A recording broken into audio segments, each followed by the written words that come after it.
ரஜினிகாந்த் நடிக்க அவரது மகள் சௌந்தர்யா டைரக்ட் செய்யும் படம் கோச்சடையான். இது முழுக்க முழுக்க அனிமேஷன் முறையில் நவீன தொழில்நுட்பத்தை பயன்படுத்தி உருவாக்கப்பட்டுள்ளது.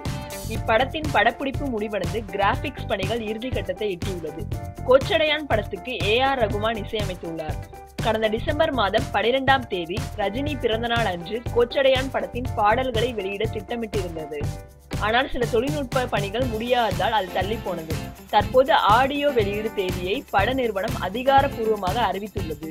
வருகிற பிப்ரவரி மாதம் காதலர் தினத்தில் மறுநாளான 15ஆம் தேதி ஆடியோ வெளியிடப்படுகிறது. ஆடியோ ரிலீஸ் விழாவை சென்னையில் பிரம்மாண்டமாக நடத்த ஏற்பாடு நடக்கிறது. இதில் ரஜினிகாந்த் மற்றும் படத்தில் நடித்த பிரபலங்கள் பங்கேற்கிறார்கள். ஆடியோ ரிலீஸை தொடர்ந்து ஏப்ரல் அல்லது மே மாதம் படம் திரைக்கு வரும் என்று தெரிகிறது. எங்க சேனல் பிடிச்சிருந்தா மறக்காம சப்ஸ்கிரைப் பண்ணுங்க. நன்றி.